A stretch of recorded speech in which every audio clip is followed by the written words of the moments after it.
El episodio final de La pequeña casa de la pradera no solo puso fin a una serie de televisión, sino que rompió corazones de una forma para la que nadie estaba preparado. Durante casi 10 años, Michael Landon había sido la fuerza constante que lo dirigía todo, dando forma a cada lágrima derramada en Walnut Grove, a cada momento de triunfo y a cada lección que resonaba mucho después de los créditos. Pero mientras el público solo veía la calidez, la amabilidad y la fuerza inquebrantable de Charles Ingalls, el propio Landon libraba en silencio batallas mucho más profundas de lo que el público jamás imaginó. Años más tarde, tras su devastador diagnóstico y su prematura muerte, los fans volverían a ver ese último episodio y se preguntarían si realmente era solo ficción o si era a su manera la despedida de Landon del mundo. Porque Michael Landon no se limitó a representar a Charles Ingalls, vivió dentro de él, respiró a través de él, y en última instancia se convirtió en él.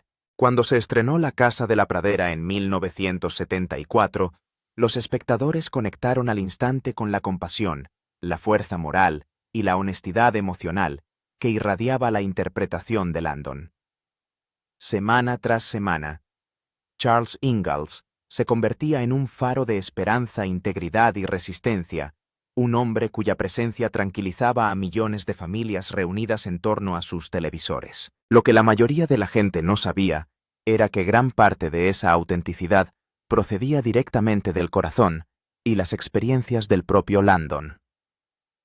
Mucho antes de Little House, ya se había convertido en un personaje conocido como Little Joe Cartwright en Bonanza, uno de los mejores westerns de la televisión. Ese capítulo de su vida le forjó no solo como actor, sino como hombre que comprendía casi instintivamente lo que el público anhelaba sentir. Por eso, cuando la NBC decidió llevar a la pantalla los preciados libros de Laura Ingalls Wilder, solo confiaron en una persona para dar vida a ese mundo emocional. Pero a Landon no solo le ofrecieron el papel de Charles Ingalls, se le entregó el control creativo completo y extraordinario, y lo utilizó para construir una serie que influiría en la televisión durante casi una década. Desde el principio, Landon abordó el proyecto con un sentido de propósito que rayaba en lo sagrado. Quería contar historias sobre personas reales que se enfrentan a decisiones reales. Historias sobre el amor, sobre la familia, sobre las tranquilas luchas morales que definen una vida. No le interesaba el espectáculo ni la teatralidad vacía. En lugar de eso, lo basaba todo en las emociones humanas.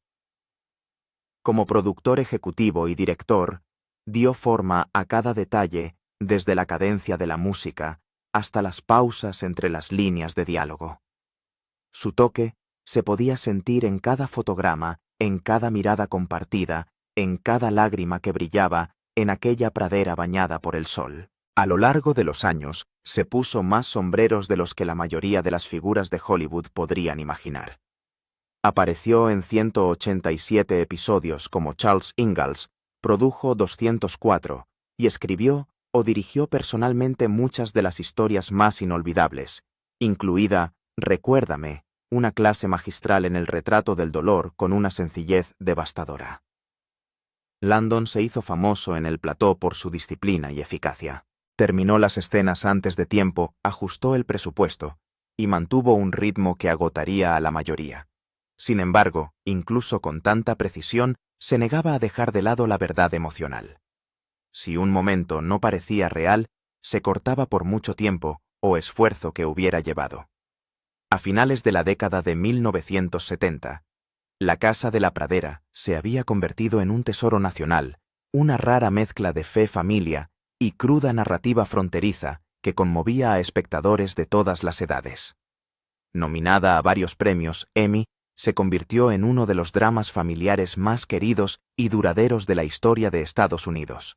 Sin embargo, detrás de todo ese éxito, se escondía otra historia llena de choques creativos, frustraciones ocultas y difíciles decisiones personales y profesionales que llevaron incluso a Landon a sus límites. Aunque el programa irradiaba salud en la pantalla, no todo era tan armonioso detrás de las cámaras. Bajo la dirección de Landon Littlehouse, se aventuró en terrenos difíciles, a menudo controvertidos, que la mayoría de los programas familiares de los años 70 no se atrevían a tocar. Landon insistía en que si las familias veían la serie juntas, las historias debían reflejar tanto la alegría como la angustia de la vida, y así el programa abordó la muerte, la adicción, el abuso, el racismo. Rincones oscuros de la experiencia humana que rara vez se iluminaban en la televisión en horario de máxima audiencia. Episodios como May We Make Them Proud exploraban el inimaginable dolor de la pérdida de un hijo, mientras que otros se enfrentaban al abuso de sustancias y a profundos prejuicios sociales con una crudeza que dejaba al público sin aliento. Landon tenía un don poco común para entretejer temas pesados y dolorosos en narraciones llenas de esperanza. Se negaba a endulzar la vida, pero creía con absoluta convicción que la redención era real y que incluso los momentos más oscuros podían llevar el tenue resplandor de la gracia. Su audacia, sin embargo, tuvo un precio. Los críticos acusaron al programa de ser demasiado sentimental, mientras que otros afirmaron que iba demasiado lejos para una serie dirigida a las familias. Se convirtió en un pararrayos en ambos extremos del espectro cultural, demasiado moralista, decían algunos. Demasiado progresista, argumentaban otros. Incluso hoy los críticos siguen divididos sobre si la serie se adelantó a su tiempo o fue un reflejo de los complicados valores de su época. A Landon, por su parte, no le importó. Insistió en que la serie nunca trataba de hacer declaraciones políticas, sino de las personas, sus defectos, su amor y su humanidad. Sin embargo, hubo debates sobre la autenticidad de la serie. Los historiadores criticaron algunos argumentos por considerarlos demasiado alargados e idealizados. Los educadores señalaron su visión romántica de la vida fronteriza. Pero el objetivo de Landon nunca fue crear una meticulosa exposición de museo. Su misión era la verdad emocional, la que hacía que las familias se sentaran juntas después de los créditos y hablaran de verdad. Sin embargo, a pesar de toda la lealtad y admiración que inspiraba Landon, también exigía perfección, y no todo el mundo podía soportar esa intensidad. Su implacable ética de trabajo y su feroz control creativo a veces provocaban tensiones, sobre todo con su compañera de reparto Karen Grassl, la actriz que interpretaba a Caroline Ingalls. Grassl reveló más tarde en entrevistas que las disputas salariales y los desacuerdos creativos tensaron su relación. Recordó que se sintió profundamente insultada cuando descubrió que estaba mal pagada, y se sintió aún más dolida cuando Landon supuestamente afirmó que no era tan popular entre el público como ella creía. Aunque se respetaban mutuamente sus visiones, chocaban en ocasiones creando fricciones bajo la superficie de la armonía de Walnut Grove. A pesar de esas dificultades, el dominio de Landon seguía siendo incuestionable.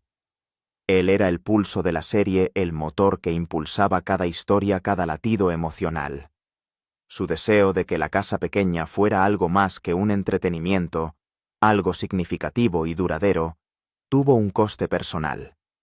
Con el paso de las temporadas, la línea entre el hombre Michael Landon y el personaje Charles Ingalls se difuminó casi por completo. Puso tanto de sí mismo en Charles que al final era casi imposible separarlos.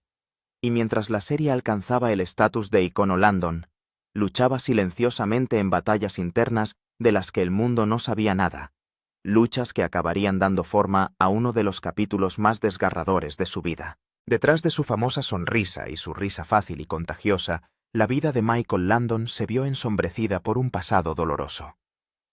Mucho antes de convertirse en la figura paterna ideal de Estados Unidos, creció en medio de la confusión en un hogar donde la seguridad estaba lejos de estar garantizada. Su madre Peggy luchaba profundamente contra una enfermedad mental, y sus luchas a menudo estallaban en formas que le dejaban conmocionado.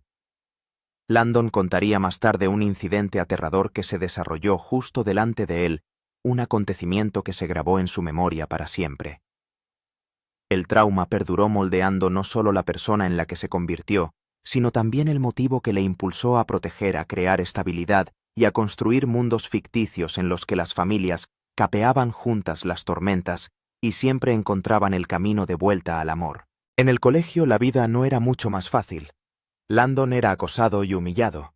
Cargaba con un secreto que le torturó durante años. Su lucha contra la enuresis, ya en la adolescencia, la vergüenza que le producía era insoportable. y las burlas de los compañeros de clase no hacían sino agravar su aislamiento.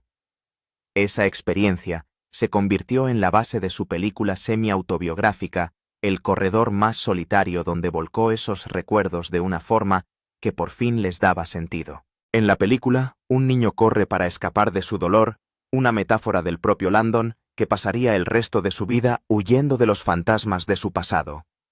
Cuando llegó a Hollywood no tenía fama, fortuna ni contactos.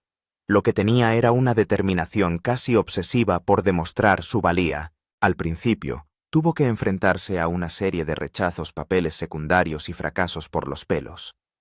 Los directores de casting a menudo le decían que no era el adecuado, que no era lo suficientemente alto, lo suficientemente robusto, que no era el tipo.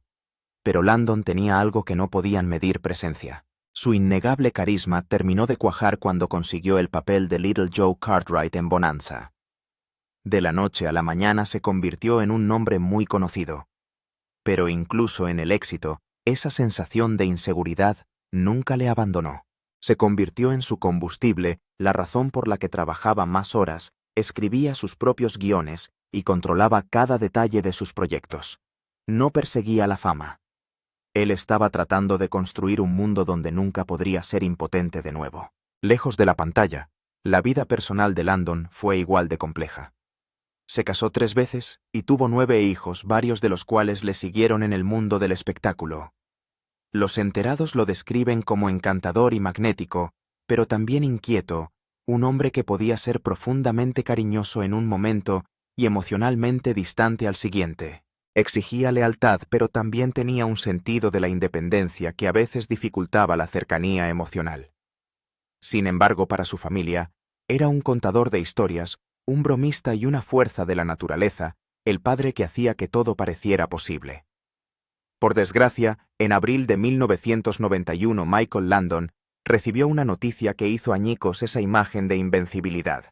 Tras sufrir fuertes dolores de cabeza durante unas vacaciones, le diagnosticaron cáncer de páncreas, una de las formas más agresivas e implacables de la enfermedad. Fue un diagnóstico que dejó atónitos tanto a Hollywood como a sus fans, pero para quienes mejor le conocían, el shock vino acompañado de una frustración familiar. Su hija, Leslie Landon Matthews, diría más tarde que su padre siempre había evitado a los médicos. Era testarudo, estaba convencido de que podía superar cualquier cosa con pura fuerza de voluntad. Esa mentalidad le había servido en su carrera, pero esta vez se volvió en su contra. Cuando los médicos detectaron el cáncer, ya se había extendido. En las semanas siguientes, circularon rumores sobre la causa de su enfermedad.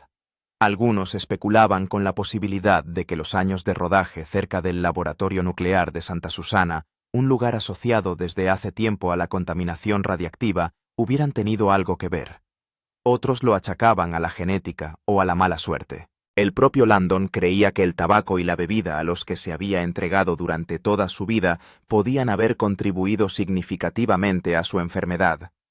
En mayo de ese año, hizo una última aparición pública en The Tonight Show with Johnny Carson. Fue cruda, valiente e inolvidable. Sentado frente a Carson con su cuerpo más delgado, pero su espíritu aún vivo, Landon habló abiertamente de su diagnóstico. Hizo bromas, sonrió a menudo, e incluso se burló de los tabloides por sus titulares exagerados. También se comprometió a luchar contra la enfermedad con todas sus fuerzas. Lo que más impresionó a los espectadores no fue su enfermedad, sino su gracia. Se enfrentó a la muerte de la misma manera que se había enfrentado a todos los obstáculos de la vida, con honestidad, humor y un desafío que te hacía creer que podía vencer las probabilidades. Desgraciadamente, solo 3 meses después, el 1 de julio de 1991, Michael Landon falleció en su casa de Malibú, California, a la edad de 54 años. Su familia estaba a su lado, su esposa Cindy, sus hijos y sus amigos más íntimos, mientras el hombre que tanto consuelo había dado al mundo encontraba por fin su propia paz. La noticia de su fallecimiento envió una ola de dolor a Hollywood y a generaciones de fans que habían crecido con el pequeño Joe Charles Ingalls y Jonathan Smith de Autopista hacia el cielo. Para millones de personas fue como perder a un familiar. Pero incluso muerto, Landon dejó tras de sí algo más que un legado de actuaciones. Dejó lecciones sobre perseverancia, bondad y la importancia de contar historias que llegan al corazón. Y para el reparto y el equipo que habían caminado a su lado durante casi una década, en aquella pequeña pradera, decir adiós no fue fácil. Sus reacciones y los homenajes que siguieron revelaron hasta qué punto Michael Landon había tocado profundamente cada una de las vidas que encontró. Reacciones del reparto y homenajes. Cuando se conoció la noticia del fallecimiento de Michael Landon, la familia de la Casa de la Pradera se sintió profundamente conmocionada.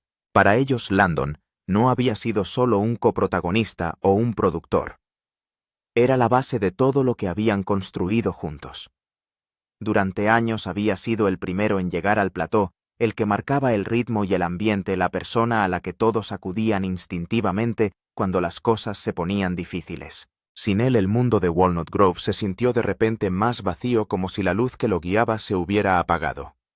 Melissa Gilbert, que había crecido junto a Landon durante casi una década, sintió la pérdida de una forma que pocos podrían entender. Había entrado en la serie siendo una niña y había sido moldeada por su guía a lo largo de sus años de formación. Landon había sido a la vez mentor y protector, y la había sostenido cuando la fama y la adolescencia chocaron. Su influencia fue tan profunda que para ella perderle fue como perder a su familia. En su funeral, habló de lo que significaba para ella y de cómo su fuerza y amabilidad habían definido su forma de entender el liderazgo. En una entrevista posterior dijo: Michael era el quarterback, ¿no? Así que él marcaba la pauta de lo que hacíamos. La mía era única en el sentido de que yo era el único miembro del reparto que socializaba regularmente con él y su familia. Todos nos íbamos de vacaciones juntos durante las vacaciones de primavera en Hawái, al mismo hotel cada año. Los hijos de Mike iban al mismo colegio que yo. Me quedaba a dormir en su casa todo el tiempo. Se quedaban a dormir en mi casa. Esta declaración dejó claro a todo el mundo lo profunda que era su admiración por Landon. Para Dean Butler, que encarnó a Almanzo Wilder, la muerte de Landon también dejó una profunda huella. Había sido testigo de primera mano de la precisión con la que Landon trabajaba, la forma en que podía tomar una historia sencilla e infundirle capas de significado. Landon tenía un instinto para las emociones humanas que pocos directores poseían. Sus guiones reflejaban a menudo la vida real, mezclando la lucha con la redención de una forma que resonaba mucho más allá de la pantalla de televisión. Butler lo veía no solo como un creador, sino como un artista que dominaba el lenguaje de los sentimientos. Una vez dijo: creo que la gente respetaba a Michael, pero no creo que la industria le respetara como se merecía. Captó al público de una manera profunda y sigue captándolo en un mundo cambiante. Todavía es capaz de capturar a la gente porque hay verdad en lo que está escribiendo. Alison Arngrim, recordada por dar vida a Nellie Olson, reflexionó sobre su complicada pero respetuosa relación con él. Landon había sido exigente, a veces inflexible, pero su perfeccionismo procedía de una profunda preocupación. Incluso cuando surgían tensiones era imposible no reconocer la sinceridad que había detrás de su empuje. Después de su muerte se dio cuenta del peso emocional que había tenido durante aquellos años y de lo personales que habían sido para él muchos de los temas de la serie. Su capacidad para canalizar su propio dolor en una poderosa narración era, en su opinión, lo que hacía que Little House fuera inolvidable. En los años siguientes, el reparto encontró formas de honrar su memoria. Se reunieron en varias ocasiones, sobre todo para el podcast Little House 50, donde compartieron recuerdos entre bastidores y reflexionaron sobre la profunda influencia que Landon había ejercido en sus vidas. Lo que surgió de esas conversaciones no fue solo nostalgia, sino un reconocimiento de lo rara que había sido su influencia. Todos los que habían trabajado a sus órdenes, desde actores a miembros del equipo y productores, hablaron de cómo su ética de trabajo, compasión y creatividad habían dejado una huella duradera. Melissa Gilbert comentaba a menudo que la presencia de Landon podía cambiar por completo el ambiente de un plató. Cuando estaba concentrado, todo el mundo se concentraba. Cuando era juguetón, la risa se extendía. Sabía cómo calmar el caos y recordar a los demás que lo que hacían era importante. Su liderazgo no era ruidoso ni performativo. procedía de una confianza tranquila y de una fe inquebrantable en el valor de la buena narración. Incluso décadas después, el reparto seguía describiéndolo como el ancla emocional de La pequeña casa de la pradera. Su influencia se extendió mucho más allá de la pantalla, influyendo en la forma en que abordaban su trabajo, sus relaciones e incluso su comprensión de la resiliencia. Su muerte marcó el final de una era, pero también consolidó su leyenda. Las personas que mejor lo habían conocido continuaron llevando adelante sus lecciones, y fue esa conciencia agridulce de todo lo que dejó atrás lo que hizo que el episodio final de la serie fuera tan inquietante. Cuando La casa de la pradera llegó a su fin, se sintió menos como una conclusión y más como una despedida que resonaba con el espíritu del propio Michael Landon. La emotiva despedida. Cuando se emitió la última despedida en 1984, no fue un final televisivo más. Fue todo un acontecimiento emocional. La serie que había definido a una generación durante casi una década llegaba a su fin de una forma que nadie podía prever.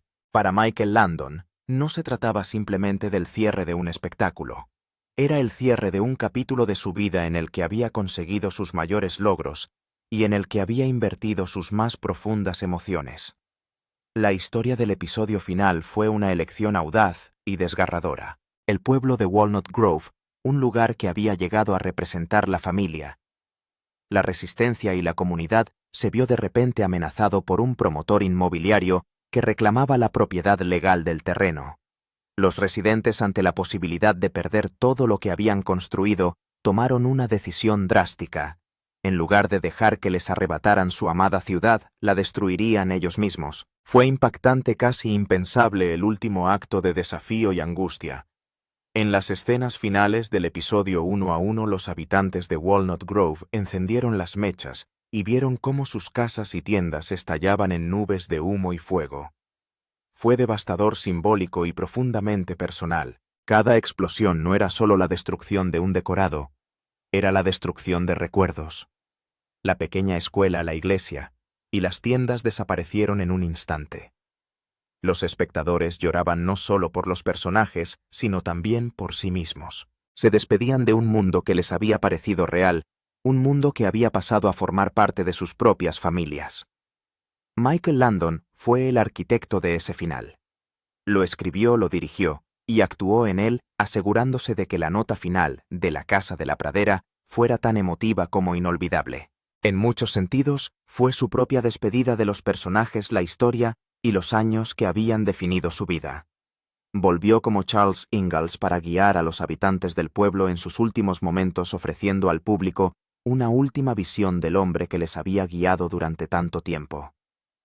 Entre bastidores el ambiente era pesado. Los miembros del reparto y del equipo recordaron más tarde que rodar esas escenas finales era surrealista, casi como asistir a un funeral. Hubo momentos de risa entre tomas, pero el peso de lo que estaba ocurriendo era innegable. Las explosiones, aunque cuidadosamente escenificadas, tenían un extraño realismo emocional. Cuando la iglesia ardió en llamas, no fue solo un incendio de atrezo, fue el final de algo sagrado. Melissa Gilbert compartió más tarde lo difícil que habían sido esos últimos días. Había crecido en esos platós, había aprendido allí su oficio y había forjado relaciones para toda la vida bajo la dirección de Landon. Verlo todo reducido a escombros la dejó conmocionada. Incluso Landon, normalmente sereno y firme, luchaba por contener las lágrimas. Para alguien que controla tanto sus emociones en el plató, era raro verle derrumbarse, pero esto era diferente. Little House no era solo un programa para él, era un reflejo de todo lo que valoraba la familia, la perseverancia y la decencia. Verla terminar tan abruptamente fue como perder parte de sí mismo.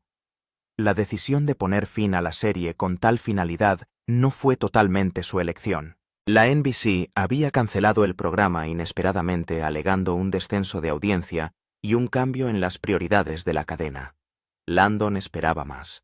Tenía planes para otras películas de televisión que habrían continuado la historia de la familia Ingalls, pero la decisión de la cadena le dejó poco margen para negociar. En lugar de dejar que el programa se apagara en silencio, optó por darle una despedida digna de su legado.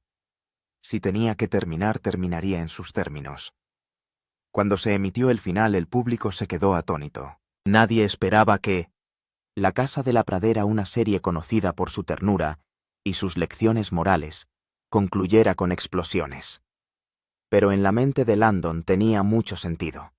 La destrucción no tenía que ver con la violencia o el espectáculo, sino con la emoción. Simbolizaba la pérdida, el cambio y la dolorosa verdad de que incluso las cosas más preciadas acaban pasando.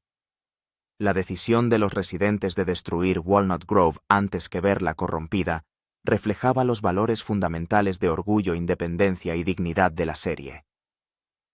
Al principio, las críticas estaban divididas. Algunos lo calificaron de melodramático, incluso excesivo. Otros lo vieron como una de las despedidas más impactantes de la historia de la televisión. Para los fans que habían seguido a la familia Ingalls desde el principio, fue devastador pero honesto. La vida no siempre acaba bien. A veces termina con fuego, con angustia y con el valor de marcharse. En los años siguientes, El último adiós se convirtió en un ejemplo de cómo terminar una serie con sentido. No estaba diseñado para gustar a todo el mundo, sino para hacer sentir a la gente. Ese era el genio de Landon. Comprendió que una buena narración no siempre tenía que ver con la comodidad, sino con la verdad. Detrás de la cámara, Landon contemplaba la escena final con una mezcla de orgullo y dolor. Sabía que había hecho lo que se había propuesto dar a la serie, un final que nadie olvidaría jamás. Pero cuando el polvo se asentó y las últimas brasas se desvanecieron, también sabía algo más profundo. La pequeña casa de la pradera había sido algo más que un hito en su carrera. Había sido su viaje personal y su forma de reconciliar el dolor de su propia infancia con el amor y la familia que había anhelado. Cuando las cámaras dejaron de rodar, el reparto se reunió por última vez en el plató vacío. Se hizo el silencio que solo se produce cuando algo verdaderamente significativo llega a su fin. Landon estaba entre ellos, rodeado de los restos de una ciudad que había construido y destruido con sus propias manos. Había contado sus historias, guiado sus emociones y dado forma a sus recuerdos. Ahora lo dejaba todo. Y mientras el equipo recogía y la pradera volvía a estar en silencio, Landon se marchó de Walnut Grove, cerrando un capítulo muy personal de su vida. Sin embargo, incluso mientras se marchaba, el espíritu de ese pequeño pueblo y todo lo que representaba le seguiría en el siguiente y último acto de su vida. La vida, después de La pequeña casa de la pradera. Tras el final de La pequeña casa de la pradera, Michael Landon no bajó el ritmo ni un momento. Siguió dando forma a historias sobre la familia, la resistencia y la fe, pero a través de un prisma totalmente nuevo. En 1984, solo unos meses después de despedirse de Walnut Grove, Landon presentó al mundo Autopista hacia el cielo. En la serie interpretaba a Jonathan Smith, un ángel enviado a la Tierra para ayudar a la gente a encontrar de nuevo la esperanza. Era un papel que le iba como anillo al dedo. Jonathan no era una figura llamativa o etérea. Era humilde, compasivo y profundamente humano como Charles Ingalls antes que él. A través de Jonathan, Landon volvió a explorar lo que siempre había impulsado su narrativa: las silenciosas batallas de la gente corriente y el poder redentor de la bondad. Autopista hacia el cielo no era una teleserie más. Era un viaje espiritual disfrazado de serie semanal. Landon la utilizó para arrojar luz sobre temas que la televisión convencional solía evitar, desde el dolor a la discapacidad, pasando por la adicción y el perdón. Cada episodio llevaba un mensaje moral, no de forma sermoneadora, sino con calidez y sinceridad. Comprendió que el público estaba ávido de historias que le hicieran sentir algo real, y eso es exactamente lo que les dio. La serie se emitió durante 5 temporadas con una audiencia estable y un público fiel. Los fans que habían crecido con La pequeña casa encontraron consuelo en el estilo narrativo de Landon. Su coprotagonista y amigo Victor French, que también había aparecido en Little House, compartía la visión de Landon de la televisión como herramienta de curación. Juntos crearon una asociación que se sentía sin esfuerzo. Su química en la pantalla reflejaba su amistad en la vida real y el público podía sentir esa conexión. Incluso detrás de la cámara, Landon mantuvo su reputación de intensidad y precisión. Dirigió y escribió él mismo muchos de los episodios, asegurándose de que cada historia reflejara su visión. Sus colegas solían destacar su ética de trabajo y la energía ilimitada con la que actuaba, quedándose en el plató mucho después de que los demás se hubieran ido a casa. Para él, contar historias no era solo una profesión, era un propósito. Más allá de Autopista hacia el cielo, Landon siguió explorando proyectos que reflejaran sus experiencias personales. Dirigió Us en 1991, una película para televisión que pretendía lanzar una nueva serie. La historia se centraba en un ex convicto que intentaba rehacer su vida tras un encarcelamiento injusto, otro reflejo de la fascinación de Landon por la redención y las segundas oportunidades. Estaba destinado a ser su próximo gran capítulo en la televisión. Pero el destino tenía otros planes. Incluso cuando los problemas de salud empezaron a aparecer, Landon siguió comprometido con su trabajo. Hasta su trágico diagnóstico y muerte, siguió desarrollando nuevas ideas, acudiendo a los platós y dando forma a historias que hacían creer en la bondad. Hasta el final, la vida de Landon estuvo marcada por la compasión, el valor y un optimismo inquebrantable. Creía que la televisión podía hacer algo más que entretener. Podía curar, inspirar y recordar a la gente su propia capacidad de bondad. Y mucho después de que dejara la pantalla, las lecciones que contaba a través de personajes como Charles Ingalls y Jonathan Smith siguieron vivas, silenciosas, poderosas y eternas. ¿Qué te parece el episodio final de La Casa de la Pradera? Deja tus respuestas en la sección de comentarios más abajo.